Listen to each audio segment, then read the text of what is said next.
धन्यवाद अमितोष जी और मंच पर बैठे अपने सारे कलाकार भैनों और भरावों। कलाकारां दे विच बोलना बड़ा मुश्किल होता है और तुसी ये सारे मनोगे, मैं तो कई बार इस चीज़ को सह चुके हैं, देख चुके हैं, महसूस कर चुके हैं। कुछ हफ्ते पहले तो नहीं, कुछ महीने पहले हुशियारपुर जिले में मैनू एक बुलाया गया बोलन वास्ते। उन्होंने कहा जी असी रात को तुहानू बुलाना है, 9 बजे तो बाद सारी जी पिंडां की जनता है इकट्ठी हो जाएगी और उसके पहले ड्रामा होएगा, ड्रामे तो बिच तुसी बोलना हैगा 45 मिनट। मैं सोचा कि ड्रामे तो बाद कौन सुनन मैनू आएगा। मैं उन्होंने बोलिया कि भाई कोई सुनन नहीं आएगा, जब इन्ने अच्छे कलाकार होए, कोई ड्रामा होंदा होए। उन्होंने कहा नहीं जी तुसी देखोगे साडे पिंड दी एक चाल चलती आई हैगी, जिहड़ा असीं प्रोसैस करते हैगे। और वाकई गल सीगी कि वह जब 9 बजे शुरू होया, वो घंटा ड्रामा भी देखा लोगों ने, लेकिन बाद सुनिया भी पूरी शांति नाल। मैनू उसके बाद फिर एक ड्रामा होया, फिर जाके रात के 11:30 बजे प्रोग्राम खत्म होया।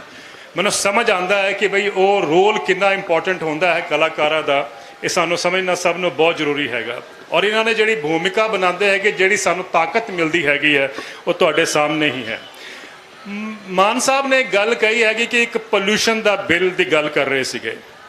पोल्यूशन के बिल जोड़ा आ रहा है, वो एक लाइन भी तुहानू जाननी बहुत जरूरी है। वो लिखा गया है कि जोड़ा पोल्यूशन स्टबल बर्निंग तो, यानी जोड़ा तुसी की कहते हो पराली जलाते हो, उहदे उपर जुर्माना पंजाब के किसानों को लग सकता हैगा। मैं उत्थे पूछा उन्होंने कि जे पंजाब के किसानों को पराली जलाने का जुर्माना लग सकता हैगा, तो दिल्ली में जिहड़े कार चलाते इन्हां ते जुर्माना क्यों नहीं लगना चाहिए? ये क्या कारण है कि असी हर बार किसान को ही लभदे हैगे, कोई पनिशमेंट होए, कोई असी जिहड़ी पॉलिसी असी लैके आने कि किसान को मार पैंदी है, बाकी जिहड़े तबके हैगे वो निकल जाते हैगे। एक हुण होर तुसी देखो, जब अपने पिछली सरकार या ये सरकार जब बनी सी, तुहानू याद होएगा कहा गया सीगा कि भी तुहाडे सारे कर्जे माफ़ होणगे, तुहाडे कर्जा कुर्की बिल्कुल खत्म होएगी, ये भी कहा गया सीगा।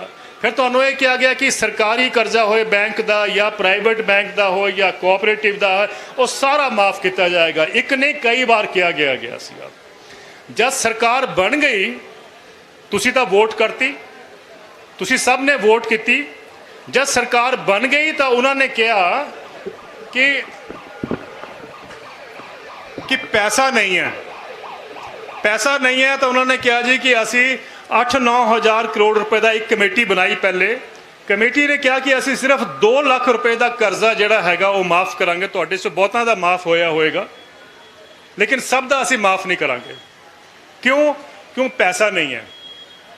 पिछले 4 सालों तो सरकार लगी रही, वित्त मंत्री पंजाब के कहते हैं कि मैं पैसा इधरों भी कढ़ रहा, मैं इधरों भी कढ़ रहा, कोशिश कर रहे हैं कि जिन्ने भी असी कर्जे माफ़ कर दईए। वो 8,000 करोड़ रुपए 9,000 करोड़ रुपए की गल भी भूल गए। 4,500 करोड़ रुपए का हाल तक कर्जा माफ़ होया पंजाब च किसानों का, वो भी 2 लाख की लिमिट लगन के बावजूद भी। सरकारां कोल पैसा नहीं है। लेकिन एक बड़ी हैरानगी की गल है कि हुणे एक वेतन आयोग सरकार ने पंजाब के जिहड़े इंपलॉइज़ है उन्होंने वास्ते ओके करता, अच्छी गल है। उहदे विच 8,000 करोड़ रुपए का खर्चा आएगा। किसी ने नहीं बोलिया हाले तक कि पैसा साडे कोल नहीं है। ना तो कैबिनेट ने बोलिया, ना साडी अखबारां ने बोलिया, ना साडे लीडरां ने बोलिया कि भाई 8,000 करोड़ रुपए कित्थों आएगा। सब 8,000 करोड़ रुपए देने को तैयार बैठे हैं, लेकिन किसानों के वास्ते 8,000 करोड़ रुपए 4 सालों से इकट्ठा नहीं कर सके। इसका मतलब साफ है कि किसानों वास्ते कुछ होर तरीके या होर नीतियां अपनाई जांदियां हैगियां, बाकी देश वास्ते कुछ होर किया जाता है। जिहड़ा किसानों का कर्जा माफ़ होया हैगा, हाले तक सारे देश की गल कर लीए तो तकरीबन 2 लाख करोड़ रुपया पिछले 5 सालों में कर्जा माफ़ होया। 2 लाख करोड़ रुपया सारे देश में किसानों का कर्जा माफ़ होया। और सरकार ने पिछले 10 सालों में, पिछले 8 सालों में 10 लाख करोड़ रुपया कंपनियों का कर्जा माफ़ करता। 10 लाख करोड़ रुपया किसी ने नहीं बोलिया पैसा कित्थों आएगा, कित्थे सीगा, वित्तीय घाटा बढ़ जाएगा, वो जिहड़ी गल्लां होंदियां इकनॉमिक्स दियां किते नहीं होईयां। लेकिन किसानों वास्ते पैसा नहीं हैगा, मजबूरी हैगी सरकार दी। एक होर स्कीम होंदी है, पता नहीं तुसी कदी ना सुनिया कि नहीं सुनिया, उन्होंने अंग्रेजी च कहते हैं हेयर कट यानी हजामत। कदी सुनिया कि कदी तुहाडे बैंकों की भी हजामत हुई होए? सरकार एक ऐसा प्रोग्राम लेके आई है जिहदे तहत रिकवरी करती है, पैसे वसूल करना अपना जिहड़ा उन्होंने लोन दिता है उन्होंने हजामत कहते हैं, हेयर कट कहते हैं। ਉਹਦੇ तहत बैंकों को 95% ਕਰਜ਼ਾ ਜਿਹੜਾ ਹੈਗਾ ਉਹ ਮਾਫ ਕਰਨਾ ਪੈਂਦਾ, ਲਿਖਣਾ ਪੈਂਦਾ, ਹਟਾ ਦੇਣਾ ਪੈਂਦਾ। 95% ਅਸੀਂ ਸੋਚ ਵੀ ਨਹੀਂ ਸਕਦੇ ਕਿ ਜੇ ਤੁਸੀਂ 100 ਰੁਪਏ ਕਰਜ਼ਾ ਲਿਆ ਸੀਗਾ ਜਿਹੜਾ ਖਰਾਬ, ਜਿਹੜਾ ਬੈਡ ਲੋਨ ਜਿਹਨੂੰ ਕਹਿੰਦੇ ਹੋ ਗਿਆ ਹੈਗਾ, ਜਿਹੜਾ ਤੁਸੀਂ ਨਹੀਂ ਦੇ ਪਾਉਂਦੇ ਹੋਗੇ, 95 ਰੁਪਏ ਬੈਂਕਾਂ ਨੇ ਆਪਣੇ ਆਪ ਉਹ ਘਾਟਾ ਸਹਿ ਲਿਆ, ਤੁਹਾਨੂੰ ਕਿਹਾ ਕਿ 5 ਰੁਪਏ 'ਚ ਤੁਸੀਂ ਗੁਜ਼ਾਰਾ ਕਰ ਲਓ, 5 ਰੁਪਏ ਸਾਨੂੰ ਦੇ ਦਿਓ, ਬਸ ਬਹੁਤ ਹੈ। ਇਹ ਜਿਹੜੀ ਹਜਾਮਤ ਇੰਨੀ ਜ਼ਬਰਦਸਤ ਹੁੰਦੀ ਹੈ ਬੈਂਕਾਂ ਦੇ ਨਾਲ, ਉਹ ਸਾਡੇ ਤੁਹਾਡੇ ਨਾਲ ਕਿਉਂ ਨਹੀਂ ਹੋ ਸਕਦੀ, ਕਿਸਾਨਾਂ ਨਾਲ ਕਿਉਂ ਨਹੀਂ ਇਹ ਜਿਹੀ ਹਜਾਮਤ ਹੁੰਦੀ ਹੈ ਕਿ ਅਸੀਂ ਬੋਲੀਏ ਕਿ ਵੀ ਕਿਸਾਨ ਜਿਹੜਾ ਹੈਗਾ ਅਗਰ 100 ਰੁਪਏ ਦਾ ਲੋਨ ਲਿਆ ਹੈਗਾ ਤਾਂ ਉਹ 95 ਬੈਂਕ ਦੇ ਦੇਗਾ, 5 ਰੁਪਏ ਜਿਹੜੇ ਹੈਗੇ ਤੁਸੀਂ ਦੇ ਦਿਓ। ਕਹਿਣ ਦਾ ਮਤਲਬ ਹੈ ਕਿ ਸਭ ਜਗ੍ਹਾ ਅਸੀਂ ਦੇਖਦੇ ਹਾਂ ਕਿ ਕਿਸਾਨਾਂ ਨਾਲ ਇੱਕ ਜਗ੍ਹਾ ਦੋਗਲੀ ਨੀਤੀ ਚੱਲਦੀ ਹੈ, ਉਹਨਾਂ ਵਾਸਤੇ ਕੁਝ ਹੋਰ ਨੀਤੀ ਹੈ, ਬਾਕੀ ਸਮਾਜ ਵਾਸਤੇ ਕੁਝ ਹੋਰ ਨੀਤੀ ਹੈ। ਕਿਤੇ ਨਾ ਕਿਤੇ ਅਸੀਂ ਵੀ ਦੋਸ਼ੀ ਹੈਗੇ ਹਾਂ ਸਾਰੇ, ਕਿਉਂਕਿ ਅਸੀਂ ਵੀ ਉਹ ਠੀਕ ਸਵਾਲ ਜਿਹੜੇ ਹੈਗੇ ਪੁੱਛਣੇ ਚਾਹੀਦੇ, ਅਸੀਂ ਕਦੀ ਪੁੱਛਦੇ ਨਹੀਂ ਹੈਗੇ। ਜਿਸ ਤਰ੍ਹਾਂ ਮੈਂ ਤੁਹਾਨੂੰ ਕਿਹਾ ਕਿ ਬਈ ਕਿਆ ਕਾਰਨ ਹੈਗਾ ਕਿ ਬਈ 2 ਲੱਖ ਦਾ ਕਹਿੰਦੇ ਅਸੀਂ ਕਰਜ਼ਾ ਮਾਫ ਕਰਾਂਗੇ, ਉਹ ਵੀ ਉਹਨਾਂ ਦਾ ਕਰਾਂਗੇ ਜਿਨ੍ਹਾਂ ਕੋਲ 5 ਕਿੱਲੇ ਜ਼ਮੀਨ ਹੈਗੀ ਆ, ਉਹ ਤੋਂ ਜ਼ਿਆਦਾ ਜ਼ਮੀਨ ਵਾਲੇ ਦਾ ਨਹੀਂ ਕਰਾਂਗੇ। ਕਦੀ ਤੁਸੀਂ ਸੁਣਿਆ ਜਦ ਵੇਤਨ ਆਯੋਗ ਆਂਦਾ ਹੈਗਾ, ਸਰਕਾਰ ਕਰਦੀ ਹੈ, ਕਦੀ ਇਹ ਕਹਿੰਦੀ ਹੈ ਕਿ ਅਸੀਂ ਸਿਰਫ ਕਲਾਸ 3 ਔਰ ਕਲਾਸ 4 ਯਾਨੀ ਜਿਹੜੇ ਚਪੜਾਸੀ ਹੈਗੇ ਜਾਂ ਉਹਨਾਂ ਤੋਂ ਜਿਹੜੇ ਉੱਪਰ ਕਲਰਕ ਹੈਗੇ ਇਹਨਾਂ ਦਾ ਹੀ ਤਨਖਾਹ बढ़ावांगे, ਬਾਕੀਆਂ ਦੀ ਨਹੀਂ बढ़ावांगे। पर किसानों नाल क्यों होंदा है कि भाई छोटे किसान या बिल्कुल जिहड़े जिन्होंने असीं मार्जिनल फार्मर कहने अंग्रेजी विच, उन्हां दा ही कर्जा माफ होंदा, बाकी किसानां दा कर्जा माफ नहीं होंदा। ये जिहड़ी नीतियां हैगियां दोगुली नीतियां, जब तक असीं इहदी आवाज़ नहीं उठावांगे सानूं समझ नहीं आएगा कि हो की रहा हैगा इस देश विच। क्यों किसान गरीब दा गरीब रह गया हैगा और अमीर अमीर बनते जा रहे हैगे। ये समझने वास्ते तुहानूं थोड़ा जिहा अगर असीं अपनी सोच लगाइए, सानू समझ आ जाता कि भी ये हो की रहा सी, खेल की हो रहा हैगा। ये नहीं कि तुसी मेहनत नहीं करते हो, तुसी इन्नी मेहनत करते हो, सारी परिवार लग जाता है खेती बाद, और बाद च की होंदा है जब टमाटर अच्छे हो गए, तुहाडे आलू अच्छे हो गए, तुहानूं सड़कां ते सिट्टने पैंदे क्योंकि तुहानूं दाम नहीं मिलता। वो क्यों होंदा है? क्यों ये ना सोचो कि भी तुहाडे नाल कोई पिछले जन्म का तुहानूं कोई भुगतना हैगा कि तुहानूं ये सहना ही पएगा कि भी फसल का इस तरह नुकसान होएगा। बिल्कुल नहीं। ये नीतियां हैगियां सरकार दी कि किसान नूं गरीब ही रखना हैगा, क्योंकि देश की तरक्की तां ही होएगी जब किसान गरीब रहेगा। ये दुनिया विच एक इकनॉमिक डिज़ाइन जिहड़ा हैगा वो सानूं अर्थशास्त्र का जिहड़ा एक डिज़ाइन बनाया गया है वो समझना पएगा। हुणी अमितोज मान जी ने तुहानूं कहा कि अमरीका की गल कर रहे सीगे, ये कहा जाता कि हिंदुस्तान का किसान तां नहीं अपना गुजारा कर पाता या उहदी इनकम नहीं होंदी, उहदी आय नहीं होंदी, क्योंकि वह रकबा जिहड़ा खेती च है वो 5 किले तो घट हैगा majority का, यानी तकरीबन 86% जिहड़े किसान हैगे आ उन्हां कोल 5 रकबे तो 5 किले तो घट जमीन हैगी है। तो यह मन्निया जाता कि ये इन्हां दा व्यवसाय जिहड़ा हैगा नहीं चल सकता, इन्हां नूं खेती चों कढना हैगा। हुणी एक रिपोर्ट आई है कि नीति आयोग की, वो कहता है कि जिहड़ी हुण किसानां नूं कढिया जा रहा हैगा पिंडां तो, ਉਹਦਾ रेट ਜਿਹੜਾ ਹੈਗਾ ਕੱਢਣ ਦਾ ਉਹ 1.81% है। मैंने ਹੁਣ हिंदी च नहीं बोलना आंदा, यानी 1.25% के करीब समझ लो वो किसान खेती छड़ के शहरों में जा रहे हैं। वो कहते हैं जब 2.5% हो जाएगा तो किसान की जी इनकम है अपने आप डबल हो जाएगी, यानी तुसी घट हो जाओगे खेती विच, किसान का नंबर घट हो जाएगा तो इनकम किसान की बढ़ जाएगी। आप सारे मनांगे इस गल नूं, हाँ जी साडे देश बड़े किसान हैगे आ, बहुत ज़्यादा किसान हैगे आ, पर मैंने समझ नहीं आता कि अमरीका च तो 1.5% रह गया। मान साहब कह रहे सी 2%, वो तो भी घट आ गया सर। हुण 1.5% किसान रह गए अमरीका विच, तो उन्हों दा रकबा भी 444 एकड़ है। एक खेत का आकार उत्थे भी 444 एकड़ है। तुहाडा अगर 5 किले है तो उहदे विच 440 किले के बराबर उत्थे एक खेत हुंदा है। उस खेत इन्ना बड़ा हैगा, किसान बहुत घट रह गए हैं, तो उन्होंने इनकम तो बढ़नी चाहिए है, वो तो माला माल होने चाहिए।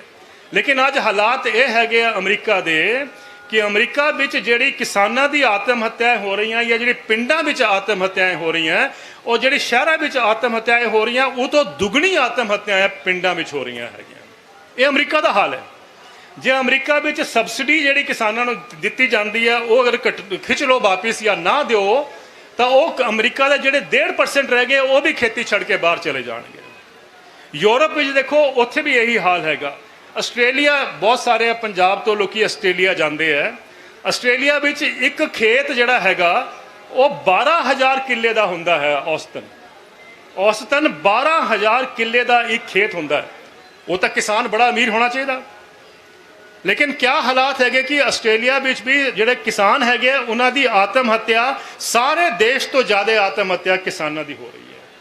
25% ਯਾਨੀ 1/4 ਡੇਰੀ ਉੱਥੇ ਜਿਹੜੇ ਖੇਤ ਹੈਗੇ ਆ ਉਹ ਬੰਦ ਹੋ ਚੁੱਕੇ ਆ, ਫਾਰਮ ਬੰਦ ਹੋ ਚੁੱਕੇ ਹੈਗੇ। ਯਾਨੀ 12,000 ਕਿੱਲੇ ਦੇ ਬਾਵਜੂਦ ਵੀ ਖੇਤੀ ਜਿਹੜੀ ਹੈ ਉਹ ਇਕਨੋਮਿਕਲੀ ਵਾਇਬਲ ਨਹੀਂ ਹੈ, ਉਹਦੇ ਵਿੱਚ ਪੈਸਾ ਨਹੀਂ ਨਿਕਲਦਾ, ਉਹਦੇ ਵਿੱਚ ਗੁਜ਼ਾਰਾ ਨਹੀਂ ਹੁੰਦਾ। ਇਹਦਾ ਮਤਲਬ ਹੈ ਕਿ ਇਹ ਚਾਹੇ 12,000 ਕਿੱਲੇ ਹੋਣ ਚਾਹੇ 5 ਕਿੱਲੇ ਹੋਣ, ਇਹਦਾ ਮਤਲਬ ਹੈ ਕਿ ਖੇਤੀ ਇਸ ਤਰੀਕੇ ਨਾਲ ਸਜਾਈ ਗਈ ਹੈ, ਇਸ ਤਰੀਕੇ ਨਾਲ ਮਾਡਲ ਇਖਤਿਆਰ ਕੀਤਾ ਗਿਆ ਹੈਗਾ ਕਿ ਖੇਤੀ ਨੂੰ ਚਾਹੇ ਜਿੰਨਾ ਮਰਜ਼ੀ ਬੜਾ ਆਕਾਰ ਕਰ ਦਿਓ, ਸਾਰੇ ਪੰਜਾਬ ਦਾ ਵੀ ਚਾਹੇ ਇੱਕੋ ਕਿਸਾਨ ਦੇ ਹਵਾਲੇ ਕਰ ਦਿਓ, ਉਸ ਕਿਸਾਨ ਦਾ ਵੀ ਗੁਜ਼ਾਰਾ ਨਹੀਂ ਹੋ ਪਾਏਗਾ। ਇਹ ਸਾਨੂੰ ਸਮਝਣਾ ਹੈ, ਕਿਉਂਕਿ ਪੂਰੀ ਸੋਚ ਹੈ ਸਰਕਾਰਾਂ ਦੀ ਕਿ ਬਈ ਖੇਤੀ ਚੋਂ ਪੈਸਾ ਕੱਢ ਕੇ ਉੱਪਰ ਜਾਏਗਾ। ਇਹ ਨਹੀਂ ਕਿ ਉੱਪਰੋਂ ਪੈਸਾ ਥੱਲੇ ਆਏਗਾ, ਖੇਤੀ ਚੋਂ ਪੈਸਾ ਕੱਢ ਕੇ ਉੱਪਰ ਜਾਏਗਾ। ਇੱਕ ਮੈਂ ਇੱਕ ਉਦਾਹਰਨ ਦੇਣਾ ਹੋਣਾ, ਤੁਸੀਂ ਕਈਆਂ ਨੇ ਸੁਣਿਆ ਹੋਏਗਾ। ਇੱਕ ਪਿੰਡ ਵਿੱਚ ਗਰੀਬ ਮਹਿਲਾ ਹੈ, ਉਹਦਾ ਨਾ ਅੱਗੇ ਨਾ ਕੋਈ ਪਿੱਛੇ, ਨਾ ਜ਼ਮੀਨ ਹੈ ਉਹਦੇ ਕੋਲ। ਉਹ ਸੋਚਦੀ ਹੈ ਕਿ ਮੈਂ ਆਪਣਾ ਗੁਜ਼ਾਰਾ ਕਰਨ ਵਾਸਤੇ ਇੱਕ ਬੱਕਰੀ ਪਾਲ ਲੈਣੀ। ਬੱਕਰੀ ਪਾਲਣ ਵਾਸਤੇ ਉਹਨੂੰ ਬੱਕਰੀ ਖਰੀਦਣ ਵਾਸਤੇ 7,000 8,000 10,000 ਰੁਪਏ ਚਾਹੀਦੇ। ਬੈਂਕ ਤਾਂ ਦੇਗਾ ਨਹੀਂ। ਉਹ ਇੱਕ MFI ਹੁੰਦੇ ਆ, ਤੁਹਾਡੇ 'ਚ ਬਹੁਤ ਸਾਰੇ MFI ਦੇ ਲੋਨ ਲੈਂਦੇ ਹੈਗੇ ਆ, ਮਾਈਕਰੋ ਫਾਈਨਾਂਸ ਇੰਸਟੀਟਿਊਸ਼ਨ ਦੇ। ਉਹਦੇ ਵਿੱਚ ਲੋਨ ਲੈਣ ਜਾਂਦੀ ਹੈ, 8,000 ਰੁਪਏ ਦਾ ਲੋਨ ਲਿਆ, ਉਹ 26% ਰੇਟ ਆਫ ਇੰਟਰਸਟ ਤੇ ਉਹਨੂੰ ਪੈਸਾ ਮਿਲਦਾ। 26% ਰੇਟ ਆਫ ਇੰਟਰਸਟ, ਜਿਹੜਾ ਕਿ ਤੁਸੀਂ ਹਰ ਹਫਤੇ ਵਾਪਿਸ ਕਰਨਾ ਇੰਸਟਾਲਮੈਂਟ 'ਚ। ਉਹ ਇਹਦਾ ਮਤਲਬ ਹੋ ਗਿਆ ਜਦ ਹਰ ਹਫਤੇ ਵਾਪਿਸ ਕਰਨਾ ਹੈ ਤਾਂ ਉਹ 60% ਹੋ ਜਾਂਦਾ। ਯਾਨੀ ਉਸ ਗਰੀਬ ਮਹਿਲਾ ਨੂੰ 60% ਤੇ 8,000 ਰੁਪਏ ਦਾ ਵਿਆਜ ਕਰਜ਼ਾ ਮਿਲਦਾ। ਟਾਟਾਜ਼ ਨੇ ਆਪਣੀ ਛੋਟੀ ਕਾਰ ਜਿਹੜੀ ਸੀ ਨੈਨੋ, ਉਹਦੀ ਫੈਕਟਰੀ ਲਗਾਣੀ ਸੀਗੀ। ਪਹਿਲੇ ਬੰਗਾਲ ਸਰਕਾਰ ਨੇ, ਫਿਰ ਉੱਥੋਂ ਹਟ ਕੇ ਗੁਜਰਾਤ ਚਲਾ ਗਿਆ। ਗੁਜਰਾਤ ਸਰਕਾਰ ਨੇ ਟਾਟਾ ਨੂੰ 520 ਕਰੋੜ ਰੁਪਏ ਦਿੱਤੇ, ਹਰ ਹਫਤੇ ਵਾਪਿਸ ਨਹੀਂ ਕਰਨੇ ਸੀਗੇ। 20 ਸਾਲ ਤੱਕ ਉਹਨਾਂ ਨੇ ਕਿਹਾ ਤੂੰ ਸਾਨੂੰ ਵਾਪਿਸ ਕਰ ਦੇਣਾ। ਔਰ ਰੇਟ ਆਫ ਇੰਟਰਸਟ ਕੀ ਸੀਗਾ? 0.1%। ਯਾਨੀ 1% ਤੋਂ ਵੀ ਘੱਟ ਉਹਨਾਂ ਨੇ ਉਹਦਾ ਰੇਟ ਆਫ ਇੰਟਰਸਟ ਰੱਖਿਆ, ਜਿਹੜਾ ਕਿ ਉਹਨੇ 20 ਸਾਲ 'ਚ ਵਾਪਿਸ ਕਰਨਾ ਸੀਗਾ। 520 ਕਰੋੜ ਦਾ ਕਰਜ਼ਾ ਦਿੱਤਾ ਗੁਜਰਾਤ ਸਰਕਾਰ ਨੇ ਉਹਨਾਂ ਨੂੰ। ਮੇਰਾ ਕਹਿਣਾ ਹੈ ਕਿ ਜਿਹੜੀ ਵਿਚਾਰੀ ਉਹ ਗਰੀਬ ਮਹਿਲਾ ਸੀਗੀ ਜਿਹਨੇ ਕਿ ਬੱਕਰੀ ਲਈ ਸੀਗੀ 8,000 ਰੁਪਏ ਦੀ, ਜਿਹਦੇ ਉੱਪਰ 26% ਰੇਟ ਆਫ ਇੰਟਰਸਟ ਸੀਗਾ, ਜਿਹੜਾ ਕਿ ਹਫਤੇ ਦੇ ਰਿਟਰਨ ਦੇ ਨਾਲ ਉਹ 60% ਹੋ ਜਾਂਦਾ ਸੀਗਾ। ਜੇ ਅਸੀਂ ਉਸ ਔਰਤ ਨੂੰ ਵੀ 0.1% ਤੇ ਕਰਜ਼ਾ ਦਿੱਤਾ ਹੁੰਦਾ 8,000 ਰੁਪਏ, ਤਾਂ ਉਹ ਸਾਲ ਦੇ ਅੰਤ ਤੱਕ ਉਹ ਵੀ ਨੈਨੋ ਕਾਰ ਚਲਾਉਂਦੀ ਹੁੰਦੀ। ਲੇਕਿਨ ਸੋਚ ਦੇਖੋ, ਡਿਜ਼ਾਈਨ ਇਸ ਤਰ੍ਹਾਂ ਤਿਆਰ ਕੀਤਾ ਹੈ ਕਿ ਗਰੀਬ ਮਹਿਲਾ ਨੂੰ ਉਹ 26% ਰੇਟ ਤੇ ਕਹਿ ਕੇ ਸਰਕਾਰ ਕਹਿੰਦੀ ਹੈ, ਜਾਂ ਸਾਡੇ ਇਕਨੋਮਿਸਟ ਕਹਿੰਦੇ ਆ ਕਿ ਇਸ ਔਰਤ ਨੂੰ ਅਸੀਂ ਐਮਪਾਵਰ ਕੀਤਾ, ਅਸੀਂ ਇਹਨੂੰ ਤਾਕਤ ਦਿੱਤੀ ਹੈ। ਮੈਨੂੰ ਸਮਝ ਨਹੀਂ ਆਉਂਦੀ ਕਿ ਉਸ ਔਰਤ ਨੂੰ ਤਾਂ ਤੁਸੀਂ ਤਾਕਤ ਦਿੱਤੀ ਹੈ, ਜਿਹੜੇ ਅਮੀਰ ਸੀਗੇ ਟਾਟਾਸ ਨੂੰ ਕਿਉਂ ਨਹੀਂ ਤਾਕਤ ਦਿੱਤੀ? ਟਾਟਾਸ ਨੂੰ ਕਿਉਂ ਤੁਸੀਂ 0.1% ਰੇਟ ਆਫ ਇੰਟਰਸਟ ਤੇ 520 ਕਰੋੜ ਰੁਪਏ ਦੇ ਦਿੱਤੇ? ਇਹ ਜਦ ਤੱਕ ਅਸੀਂ ਨਹੀਂ ਸਮਝਾਂਗੇ ਕਿ ਕੀ ਖੇਲ ਹੋ ਰਿਹਾ ਹੈਗਾ, ਤਦ ਤੱਕ ਸਾਨੂੰ ਕਦੀ ਇਹ ਨਹੀਂ ਸਮਝ ਆਏਗਾ ਕਿ ਸਾਡੇ ਬੱਚੇ ਕਿਉਂ ਨਹੀਂ ਪੜ੍ਹ ਪਾ ਰਹੇ ਹੈਗੇ, ਸਾਡੇ ਨਾਲ ਕੀ ਮਜਬੂਰੀ ਹੈ ਕਿ ਸਾਡੇ ਬੱਚੇ ਸਿੱਧੇ ਸੋਚਦੇ ਹੈ ਕਿ ਅਸੀਂ ਖੇਤੀ ਚੋਂ ਨਿਕਲ ਕੇ ਬਾਹਰ ਚਲੇ ਜਾਈਏ, ਹਿੰਦੁਸਤਾਨ 'ਚ ਪੰਜਾਬ 'ਚ ਕੁਛ ਨਹੀਂ ਰੱਖਿਆ। ਇਸ ਕਰਕੇ ਕਿ ਜਦ ਤੱਕ ਅਸੀਂ ਇਸ ਸੋਚ ਨੂੰ ਨਹੀਂ ਦੇਖਾਂਗੇ ਕਿ ਇਹ ਕੀ ਡਿਜ਼ਾਈਨ ਚੱਲ ਰਿਹਾ ਹੈਗਾ। ਮੈਨੂੰ ਲੱਗਦਾ ਹੈ ਕਿ ਜੋ ਅੱਜ ਪੰਜਾਬ ਦੇ ਕਿਸਾਨ ਦਿੱਲੀ ਦੇ ਬਾਰਡਰ ਤੇ ਬੈਠੇ ਹੈ, ਜਾਂ ਯੂਪੀ ਦੇ ਕਿਸਾਨ, ਰਾਜਸਥਾਨ ਦੇ ਕਿਸਾਨ, ਜਾਂ ਬਾਕੀ ਪ੍ਰਦੇਸ਼ਾਂ ਦੇ ਕਿਸਾਨ, ਔਰ ਜੋ ਬਾਕੀ ਮੂਵਮੈਂਟ ਵੀ ਸਾਰੇ ਦੇਸ਼ ਵਿੱਚ ਚੱਲ ਰਹੀ ਹੈਗੀ ਹੈ, ਉਹਦਾ ਇੱਕ ਬਹੁਤ ਬੜਾ ਮਕਸਦ ਜਿਹੜਾ ਤੁਸੀਂ ਖੜਾ ਕਰਤਾ ਹੈ ਦੇਸ਼ ਸਾਹਮਣੇ। ਤੁਸੀਂ ਅੱਜ ਸਾਰੇ ਢਾਂਚੇ ਦੇ ਉੱਪਰ ਸਵਾਲ ਖੜੇ ਕਰਤੇ। ਤੁਸੀਂ ਜਾਣਦੇ ਹੋ ਕਿ ਨਹੀਂ ਜਾਣਦੇ ਹੋ, ਲੇਕਿਨ ਤੁਸੀਂ ਅੱਜ ਸਾਰੇ ਢਾਂਚੇ ਦੇ ਉੱਪਰ ਸਵਾਲ ਖੜੇ ਕਰਤੇ ਹੈ। ਔਰ ਤੁਸੀਂ ਇਹ ਵੀ ਦੱਸਦਾ ਸਮਝਾਤਾ ਹੈਗਾ ਕਿ ਤੁਸੀਂ ਉਹ ਜ਼ਮਾਨਾ ਚਲਾ ਗਿਆ ਕਿ ਸੋਚੀਏ ਕਿ ਕਿਸਾਨ ਕੁਝ ਸਮਝਦਾ ਨਹੀਂ ਹੈ, ਉਹ ਬੇਵਕੂਫ ਹੈਗਾ, ਉਹ ਅਣਜਾਣ ਹੈਗਾ। ਅੱਜ ਤੁਸੀਂ ਹਰੇਕ ਬਰੀਕੀ ਨੂੰ ਸਮਝਦੇ ਹੋ। ਇਹੀ ਉਹਨਾਂ ਨੂੰ ਹੈਰਾਨਗੀ ਲੱਗ ਰਹੀ ਹੈ ਕਿ ਤੁਹਾਨੂੰ ਇਹ ਬਰੀਕੀਆਂ ਕਿੱਥੋਂ ਸਮਝ ਆ ਗਈਆਂ। ਔਰ ਇਹ ਬਰੀਕੀਆਂ ਤੁਹਾਨੂੰ ਸਮਝ ਆ ਗਈਆਂ, ਤੁਸੀਂ ਥੋੜ੍ਹਾ ਆਪਣੀ ਸੋਚ ਨੂੰ ਇਸ ਗੱਲ ਤੇ ਵੀ ਲੈ ਕੇ ਆਓ ਕਿ ਤੁਹਾਡੇ ਨਾਲ ਅਨਿਆਏ ਕਿਉਂ ਹੁੰਦਾ ਹੈਗਾ ਜਦ ਬਾਕੀ ਸਮਾਜ ਵਾਸਤੇ ਪੈਸਾ ਹੈਗਾ ਦੇਸ਼ ਕੋਲ। ਤਾਂ ਤੁਹਾਨੂੰ ਹੋਰ ਵੀ ਤੁਹਾਡੀ ਜਿਹੜੀ ਬਰੀਕੀਆਂ ਹੈਗੀਆਂ, ਬਲਕਿ ਜਿਹੜੀ ਤਾਕਤ ਹੈ ਤੁਹਾਡੀ, ਉਹਦੀ ਜਿਹੜੀ ਆਵਾਜ਼ ਹੋਏਗੀ, ਮੈਨੂੰ ਲੱਗਦਾ ਕਿ ਉਹ ਸਰਕਾਰ ਦੀ ਨੀਤੀਆਂ ਨੂੰ ਬਦਲ ਦੇਗੀ। ਇਹ ਤੁਹਾਡੇ ਹੱਥ ਵਿੱਚ ਹੈਗਾ ਕਿ ਤੁਸੀਂ ਇਹਨੂੰ ਕਿਸ ਤਰ੍ਹਾਂ ਅੱਗੇ ਲੈ ਕੇ ਜਾਣਾ ਚਾਹੁੰਦੇ ਹੋ। ਇਹ ਕਿਹਾ ਜਾਂਦਾ ਹੈ, मैं भी पढ़ना है अखबारों में, सरकार कहती है कि भाई न्यूनतम मूल्य था, न्यूनतम मूल्य है, न्यूनतम मूल्य रहेगा। दूजा ये भी कहा जाता है कि भाई किसान सानों जिहड़े है कोई नवीं गल नहीं दसदे, उही पुरानी गल दसदे है, कोई नवीं गल लैके आओ। मैनूं लगता है कि 2-3 नवीं गल्लां तुहाडे सामने रखनियां बहुत जरूरी है। एक तो नवीं गल ये हैगी है, नवीं तो नहीं रही लेकिन फिर भी समझिए अस उस गल नूं अगे लैके चलीए। किसान जिहड़े कहंदे हैगा कि न्यूनतम मूल्य मिनिमम सपोर्ट प्राइस जिहड़ा हैगा वो एक कानूनी अधिकार बनाता जाए। वो कानूनी अधिकार बनाते जान दा सरकार तो कहती है कि भाई उहदे विच 17 लाख करोड़ रुपए का खर्चा होएगा सरकार का। ये बिल्कुल सरासर झूठ है। कोई 17 लाख करोड़ रुपए का खर्चा नहीं होएगा। साडा अपना पूरा एनालिसिस आंकलन कहता हैगा कि जे सारे देश के किसानों नूं असी सारी फसलों ते 23 फसलों ते जिहदे उपर MSP सरकार हर बारी घोषित करती है पर देंदी नहीं है, 2 फसलों के अलावा कणक और झोने दे, उहदे उपर मात्र 1.5 लाख करोड़ रुपए का खर्चा होएगा अतिरिक्त। जे होएगा तो ये कहा जाता है कि भाई जे MSP असी लीगल कर दईए तो सरकार नूं सारा कुछ खरीदना पेगा। ये भी झूठ है। पिछले साल एक मुल्क है यूरोप का, उसका नाम है स्पेन। मान साहब स्पेन जिहड़ा मुल्क हैगा वो मार्केट पर डिपेंड करता, मार्केट इकोनॉमी तो ऑपरेट करता। उस मुल्क ने भी ये समझा कि भाई एश्योर्ड इनकम या जिन्हों कहते गारंटेड इनकम कितनी जरूरी है। और 2020 फरवरी ते वो एक कानून लेके आए जिहदे तहत उन्होंने कहता हैगा कि भाई स्पेन विच कोई भी किसान दी अगर खरीद होंदी है उहदी कॉस्ट ऑफ प्रोडक्शन तो थल्ले तो वो इलीगल है, उहदे उपर जुर्माना लगेगा। उन्होंने जुर्माना भी तय करता हैगा कि 3000 यूरो लगणगे अगर पहली बार तुसीं ये गड़बड़ की है कि उस भाव तो थल्ले खरीदिया हैगा, और 1 लाख यूरो होणगे जे तुसीं बार बार ये गलती करोगे। स्पेन नूं तां नहीं खरीदना पिया सब कुछ ना, स्पेन का अद्धा बजट जिहड़ा हैगा वो सरकार दे उते प्रोक्योरमेंट चला गया। इसका मतलब कहने का बड़ा साफ है कि जो स्पेन ने किया है उन्होंने एक रास्ता दिखाता है कि कोई भी प्राइवेट कंपनी हो या सरकारी कंपनी हो या APMC हो, जो भी हो प्रोक्योरमेंट सिस्टम भी होए, वो उस जिहड़ा प्राइस है मिनिमम सपोर्ट प्राइस तो थल्ले खरीदनी होएगी।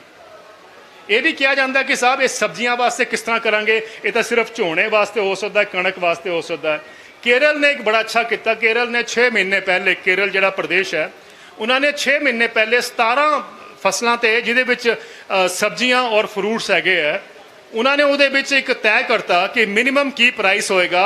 वो करता उन्होंने कि कॉस्ट ऑफ प्रोडक्शन प्लस 20%, जिस तरह स्वामीनाथन कमीशन ने किया सी ना, cost of production plus 50%, Kerala ने क्या कॉस्ट ऑफ प्रोडक्शन प्लस 20%। जे इदों थल्ले भाव गिर जाते है तो केरल सरकार ने 35 करोड़ रुपए का अलग प्रावधान करता कि असीं इहदे विचों खरीदांगे किसानों कोलों। 6 महीने हाल तक उन्होंने कोई जरूरत नहीं पई। क्यों जरूरत नहीं पई खरीदण की? क्योंकि भाव गिरे ही नहीं। और जिहड़े टमाटर और फसलों की गल कर रहे हैं, उहदे टमाटर का भाव केरल विच 8 रुपए प्रति किलो फिक्स होया, वो तो थल्ले प्राइस नहीं गिरया। जे गिर जाएगा तो सरकार आके किसानों नूं उहदी भरपाई करेगी। जे ये केरल कर सकता है तो असीं मनांगे कि ये सब्जियां ते फ्रूट्स से तो क्यों नहीं बाकी प्रदेश देश दे कर सकते हैगे। और एक तरफ तो ये फ्रूट्स और सब्जियां हो गई, दूजी तरफ तुहाडे कोल जिहड़े अपने खाद्य प्रोडक्ट हैगे, जिस तरह की फसलां अपनी हैगियां, उन्हां दे उपर असीं अगर मिनिमम सपोर्ट प्राइस तय कर देना कि ये तो थल्ले खरीद नहीं होएगी, तो मैनूं लगता है कि जो प्रधानमंत्री साडे हर जगह कहते हैं सबका साथ सबका विकास, उहदा रस्ता इक्को ही है जब तुसीं किसान नूं उहदा हक दिओगे। और किसान की जिहड़ी लड़ाई चल रही है ये इन्नी महत्वपूर्ण है कि आज दुनिया के सारे किसान जिहड़े हैगे आ वो तुहाडी तरफ नज़र लगा के खड़े है। मैनूं हुण हाल च एक अमरीका के किसान का फोन आया, वो मैनूं कहंदा सर ये जिहड़ा दिल्ली के बाहर किसान बैठे क्यों बैठे हैगे। मैं उन्होंने समझाया तुसीं क्यों बैठे हो, कहंदा ये तो असीं भी लड़ रहे हैं सर, साडी सरकार ने सानूं दित्ता नहीं है। मैं कहा तुहाडी सरकार भी नहीं मन्नी। कहंदे जी अस तां 1979 विच ट्रैक्टर हज़ारों ट्रैक्टर लैके अमरीका की राजधानी वाशिंगटन पहुँच गए थे, 3-4 हफ्ते उत्थे रहे भी। साडी डिमांड भी उही सीगी जो पंजाब के किसान या देश के किसान मंग रहे हैं, गारंटेड प्राइस या मिनिमम सपोर्ट प्राइस नूं लीगल करो। सरकारां ने नहीं मन्निया। अज उत्थे देख लो कि इन्ना जिहड़ा एग्रेरियन डिस्ट्रेस जिन्होंने कहने या संकट जिहड़ा खेती का इन्ना गंभीर हो गया अमरीका च कि अज उन्होंने समझ नहीं आ रहा है कि उस खेती के संकट चों किस तरह बाहर निकलीए। ਸਾਡੇ ਦੇਸ਼ ਵਿੱਚ ਜਿਹੜੀ ਨੀਤੀਆਂ ਲੈ ਕੇ ਆ ਰਹੇ ਹਾਂ ਅਸੀਂ, ਉਹ ਉੱਥੋਂ ਹੀ ਕੱਟ ਐਂਡ ਪੇਸਟ ਕੀਤੀਆਂ, ਕਾਪੀ ਪੇਸਟ ਕਰਕੇ ਅਸੀਂ ਇੱਥੇ ਹਿੰਦੁਸਤਾਨ ਚਿਪਕਾਤੀਆਂ। ਮੇਰਾ ਤਾਂ ਸਿਰਫ ਇੱਕੋ ਹੀ ਪੁੱਛਣਾ ਹੈ ਨੀਤੀ ਨਿਰਧਾਰਕਾਂ ਨੂੰ, ਜਦ ਇਹ ਸਾਰੀ ਪਾਲਿਸੀਆਂ ਜਿਹੜੇ ਤਿੰਨੋਂ ਲਾਅ ਆਏ ਹੈਗੇ, ਉਹਦੇ ਪ੍ਰਿੰਸੀਪਲ ਜਿੱਥੇ ਬੇਸਡ ਹੈਗੀ ਹੈ, ਉਹ ਅਮਰੀਕਾ 'ਚ ਵੀ, ਯੂਰਪ 'ਚ ਵੀ, ਸਾਰੇ ਅਮੀਰ ਦੇਸ਼ਾਂ ਵਿੱਚ ਹੋਏ ਹੈਗੇ ਆ, ਉੱਥੇ ਸਭ ਜਗ੍ਹਾ ਇਹ ਫੇਲ ਹੋ ਗਏ। ਜਦ ਇਹ ਨੀਤੀਆਂ ਉੱਥੇ ਫੇਲ ਹੋ ਗਈਆਂ ਤਾਂ ਅਸੀਂ ਕਿਸ ਤਰ੍ਹਾਂ ਸੋਚਦੇ ਹਾਂ ਕਿ ਉਹ ਨੀਤੀਆਂ ਇੱਥੇ ਜਿਹੜੀ ਹੈਗੀਆਂ ਕਾਮਯਾਬ ਹੋ ਜਾਣਗੀਆਂ। ਇਸ ਕਰਕੇ ਤੁਹਾਡੀ ਆਵਾਜ਼ ਜਿਹੜੀ ਹੈਗੀ ਉਹ ਸਾਰੀ ਦੁਨੀਆ ਦੇ ਕਿਸਾਨ ਦੇਖ ਰਹੇ ਹੈ, ਕਿਉਂਕਿ ਉਹਨਾਂ ਨੂੰ ਸਮਝ ਆਉਂਦਾ ਹੈਗਾ ਕਿ ਤੁਹਾਡਾ ਅਗਰ ਇਹ ਤੁਸੀਂ ਅਗਰ ਜਿੱਤ ਜਾਂਦੇ ਹੋਗੇ ਤਾਂ ਇਹੀ ਇੱਕ ਰਸਤਾ ਹੈਗਾ ਦੁਨੀਆ ਦੇ ਕਿਸਾਨਾਂ ਨੂੰ ਉਸ ਸੰਕਟ ਵਿੱਚੋਂ ਕੱਢਣ ਦਾ। ਔਰ ਉਹ ਕਿਸਾਨ ਜਿਹੜਾ ਮੈਨੂੰ ਕਹਿੰਦਾ ਸੀਗਾ, ਮੈਂ ਤੁਹਾਨੂੰ ਦੱਸਾਂ ਉਹਨੇ ਕੀ ਕਿਹਾ। ਉਹਨੇ ਕਿਹਾ ਕਿ ਜੀ ਮੇਰਾ ਪਰਿਵਾਰ ਕਈ ਜਨਰੇਸ਼ਨ ਤੋਂ ਅਸੀਂ ਖੇਤੀ ਵਿੱਚ ਹੈਗੇ ਹਾਂ, ਔਰ ਸਾਰੇ ਦੇ ਸਾਰੇ ਅਸੀਂ ਕਰਜ਼ੇ ਵਿੱਚ ਡੁੱਬੇ ਹੈਗੇ ਹਾਂ, ਔਰ ਕਰਜ਼ੇ ਵਿੱਚ ਜੀਣਾ, ਕਰਜ਼ੇ ਵਿੱਚ ਮਰਨਾ, ਇਹ ਤੋਂ ਬੜਾ ਨਰਕ ਕੀ ਹੋ ਸਕਦਾ ਹੈ। ਔਰ ਮੈਨੂੰ ਲੱਗਦਾ ਹੈ ਕਿ ਤੁਸੀਂ ਸਭ ਇਸ ਗੱਲ ਨੂੰ ਮੰਨੋਗੇ ਕਿ ਕਿਸਾਨ ਵੀ ਜਿਹੜਾ ਸਾਡਾ ਹਿੰਦੁਸਤਾਨ 'ਚ ਹੈ ਉਹ ਕਰਜ਼ੇ ਵਿੱਚ ਪੈਦਾ ਹੁੰਦਾ ਹੈ, ਕਰਜ਼ੇ ਵਿੱਚ ਮਰਦਾ ਹੈਗਾ। ਉਹ ਤੋਂ ਬੜਾ ਨਰਕ ਕੀ ਹੋ ਸਕਦਾ ਹੈ। ਔਰ ਜੋ ਤੁਸੀਂ ਅੱਜ ਰਸਤਾ ਦਿਖਾ ਰਹੇ ਹੋ ਉਹੀ ਇੱਕ ਨਰਕ ਵਿੱਚੋਂ ਨਿਕਲਣ ਦਾ ਰਸਤਾ ਹੈਗਾ। ਤੁਹਾਡੀ ਹਿੰਮਤ ਦੀ ਦਾਤ ਦੇਣੀ ਪਏਗੀ ਕਿ ਤੁਸੀਂ ਇੰਨੇ ਮਹੀਨਿਆਂ ਤੋਂ ਸੜਕਾਂ ਤੇ ਬੈਠੇ ਹੋ ਔਰ ਆਪਣੀ ਆਵਾਜ਼ ਨੂੰ ਬੁਲੰਦ ਕਰ ਰਹੇ ਹੋ। ਜਦ ਮੈਂ ਆਪਣੇ ਕਲਾਕਾਰ ਸਾਥੀਆਂ ਨੂੰ ਦੇਖਦਾ ਤਾਂ ਮੈਨੂੰ ਇੱਕ ਤਾਕਤ ਨੂੰ ਹੋਰ ਮਨ ਲੱਗਦਾ ਕਿ ਤਾਕਤ ਤੁਹਾਡੇ ਨਾਲ ਜੁੜ ਰਹੀ ਹੈ, ਔਰ ਇਹ ਜਦ ਜਨਤਾ ਦੀ ਆਵਾਜ਼ ਬਣ ਜਾਏਗੀ ਤਾਂ ਮੈਨੂੰ ਲੱਗਦਾ ਕਿ ਉਹਨੂੰ ਮੋੜਨਾ, ਉਹ ਤੋਂ ਪਿੱਛੇ ਅਣਦੇਖੀ ਕਰਨਾ ਪੋਸੀਬਲ ਨਹੀਂ ਹੋ ਪਾਏਗਾ। ਤਾਂ ਤੁਸੀਂ ਜਿਹੜਾ ਅੱਜ ਮਿਲ ਜੁਲ ਕਰ ਜਿਹੜਾ ਅੱਜ ਇੱਕ ਅਭਿਆਨ ਚੱਲ ਰਿਹਾ ਹੈਗਾ, ਇੰਨੇ ਮਹੀਨਿਆਂ ਤੋਂ, ਬਲਕਿ 1 ਸਾਲ ਹੋ ਗਿਆ, ਉਹ ਤੋਂ ਜ਼ਿਆਦਾ ਹੋ ਗਿਆ ਹੈਗਾ, ਮੈਨੂੰ ਲੱਗਦਾ ਕਿ ਇਹੀ ਇੱਕ ਦੁਨੀਆ ਵਾਸਤੇ ਰਸਤਾ ਹੈਗਾ। ਔਰ ਇਹ ਸਾਨੂੰ ਸਮਝਣਾ ਬਹੁਤ ਜ਼ਰੂਰੀ ਹੈ ਕਿ ਤੁਸੀਂ ਜਿਹੜੀ ਲੜਾਈ ਲੜ ਰਹੇ ਹੋ ਇਹ ਤੁਹਾਡੇ ਪਿੰਡ ਵਾਸਤੇ, ਤੁਹਾਡੇ ਜ਼ਿਲ੍ਹੇ ਵਾਸਤੇ, ਤੁਹਾਡੇ ਪ੍ਰਦੇਸ਼ ਵਾਸਤੇ ਜਾਂ ਦੇਸ਼ ਵਾਸਤੇ ਹੀ ਇਕੱਲੇ ਨਹੀਂ ਹੈ, ਇਹ ਸਾਰੀ ਦੁਨੀਆ ਦੇ ਕਿਸਾਨਾਂ ਵਾਸਤੇ ਹੈਗਾ। ਤਾਂ ਇਹ ਸਮਝਣਾ ਬਹੁਤ ਜ਼ਰੂਰੀ ਹੈ ਭੈਣਾਂ ਤੇ ਭਰਾਵੋ, ਕਿਉਂਕਿ ਸਾਰੀ ਗੱਲ ਇਹ ਹੈ ਕਿ ਅੱਜ ਸਾਰੀ ਸੋਚ ਇਹ ਹੈ ਕਿ ਕਿਸਾਨ ਕਿਸ ਤਰੀਕੇ ਨਾਲ ਖਤਮ ਹੋ ਜਾਣ। ਔਰ 1.5% ਜਿਸ ਤਰ੍ਹਾਂ ਮੈਂ ਕਿਹਾ ਅਮਰੀਕਾ 'ਚ ਰਹਿ ਗਏ ਹੈਗੇ ਆ, ਕੈਨੇਡਾ ਤੁਸੀਂ ਜਾਓ ਤਾਂ ਉੱਥੇ ਵੀ 1.5% ਰਹਿ ਗਏ ਹੈਗੇ ਆ, ਤੁਸੀਂ ਆਸਟ੍ਰੇਲੀਆ 'ਚ ਜਾਓ ਤਾਂ ਉੱਥੇ ਖਤਮ ਹੀ ਹੋ ਗਏ ਹੈਗੇ ਆ। ਅਮੀਰ ਦੇਸ਼ਾਂ ਵਿੱਚ ਸਭ ਜਗ੍ਹਾ ਜੇ ਕਿਸਾਨ ਖਤਮ ਹੋ ਰਹੇ ਹੈਗੇ ਆ ਔਰ ਕਾਰਪੋਰੇਟ ਕੰਪਨੀਆਂ ਨੇ ਖੇਤੀ ਨੂੰ ਸੰਭਾਲ ਲਿਆ ਹੈਗਾ। ਇੱਕ ਉਦਾਹਰਨ ਦੇ ਕੇ ਆਪਣੀ ਗੱਲ ਖਤਮ ਕਰਾਂਗਾ। ਅਮਰੀਕਾ ਵਿੱਚ ਡੇਅਰੀ ਫਾਰਮ ਬਹੁਤ ਬੜੇ ਸੀਗੇ ਇੱਕ ਟਾਈਮ ਤੇ।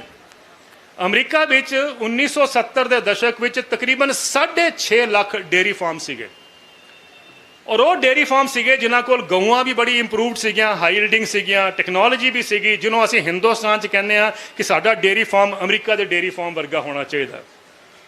ਔਰ ਹੋਇਆ ਇਹ ਕਿ ਅਗਲੇ 40-45 ਸਾਲਾਂ ਵਿੱਚ ਉੱਥੇ ਡੇਅਰੀ ਫਾਰਮ ਦੇ ਜਿਹੜੇ ਕਿਸਾਨ ਹੈਗੇ ਉਹਨਾਂ ਦੀ ਆਤਮ ਹੱਤਿਆ ਇਸ ਗਤੀ ਨਾਲ ਵੱਧ ਗਈਆਂ ਹੈਗੀਆਂ ਕਿ ਸਾਡੇ ਤਾਂ ਡੇਅਰੀ ਫਾਰਮ ਜਿਹੜੇ ਹੈਗੇ ਉਹਨਾਂ ਨੇ ਖੇਤੀ ਨੂੰ ਬਚਾਇਆ ਹੋਇਆ ਹੈਗਾ, ਅਸੀਂ ਮੰਨਦੇ ਹਾਂ।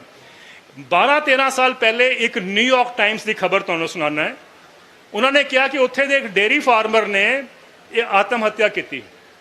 ਉਹ ਇੰਨਾ ਡਿਪਰੈਸ ਸੀਗਾ ਜਿਸ ਤਰੀਕੇ ਨਾਲ ਕੀਮਤਾਂ ਗਿਰ ਗਈਆਂ ਦੁੱਧ ਦੀਆਂ।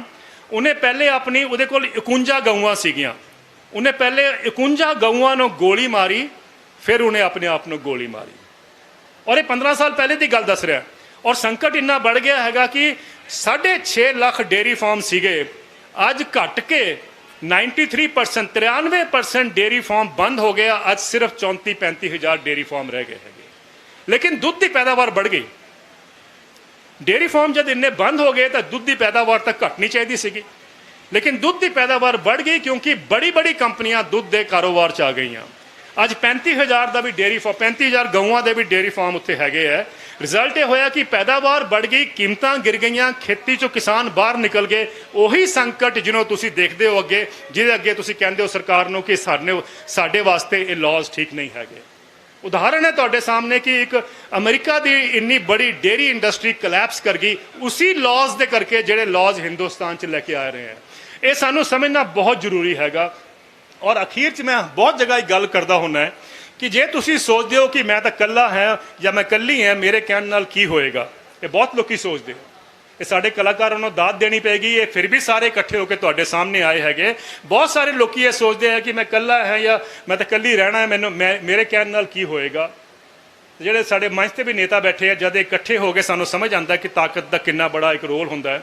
ਲੇਕਿਨ ਮੈਨੂੰ ਯਾਦ ਹੈ ਕਿ ਇੱਕ ਵਾਰ ਮੈਂ ਅਫਰੀਕਾ ਵਿੱਚ ਇੱਕ ਲੈਕਚਰ ਦੇ ਰਿਹਾ ਸੀਗਾ ਤਾਂ ਉੱਥੇ ਇੱਕ ਮਹਿਲਾ ਖੜੀ ਹੋਈ ਮੇਰੇ ਅਭਿਵਾਦਨ ਬਾਅਦ ਮੈਨੂੰ ਕਹਿੰਦੀ ਹੈ ਕਿ ਸਰ ਮੈਂ ਤਾਂ ਇਕੱਲੀ ਹਾਂ, ਮੈਂ ਆਪਣੀ ਗੱਲ ਅਗਰ ਰੱਖਾਂਗੀ ਵੀ, ਜ਼ੋਰ ਵੀ ਕਰਾਂਗੀ, ਜ਼ੋਰ ਵੀ ਲਾਵਾਂਗੀ, ਉਹਦੇ ਨਾਲ ਕੀ ਹੋਏਗਾ।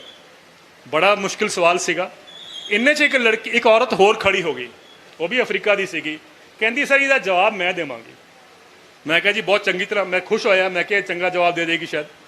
वो कहती है कि अफ्रीका में एक कहावत है, कहावत यह है कि जे तुहानू लगता है कि तुसी इकल्ले हो और तुहाडी आवाज़ का कोई मतलब नहीं है, कुछ कर नहीं सकते, तुसी कोशिश करो रात को जब तुसी अपने कमरे में सो तो एक मच्छर तुहाडे कमरे में रह जाए, वो एक मच्छर तुहाडा रात को जीना हराम कर देता है। तो अफ्रीका की कहावत यह है कि क्या तुसी उस मच्छर तो भी गए गुजरे हो, और ये सानू सबनों समझना इस गल में। और तुसी जेड़े भरा भैणां ने दिखाता हैगा कि वो जिहड़ी सोच हैगी आ, उस नकारात्मक सोच तो तुसी बाहर निकले हो। तुसी सब मिल के अज अपनी आवाज़ में बुलंद करदा, एक और एक 11 होंदे हैगे आ, और यही रस्ता तुहाडे वास्ते, देश वास्ते और दुनिया वास्ते जो तुसी रस्ता दिखा रहे हो गए, एक ही रस्ता हैगा। और मैं हर जगह ये बोलता हैगा कि अज दुनिया के कोल कोई चारा नहीं है सिवाय हिंदुस्तान के किसान की तरफ देखण नूं। तो बहुत बहुत धन्यवाद, तुसी कमाल करता हैगा, तुसी इतिहास रचता हैगा और अगे वाले दुनिया का जिहड़ा एक मॉडल है वो भी दिखाता है। बहुत बहुत धन्यवाद, सत श्री अकाल।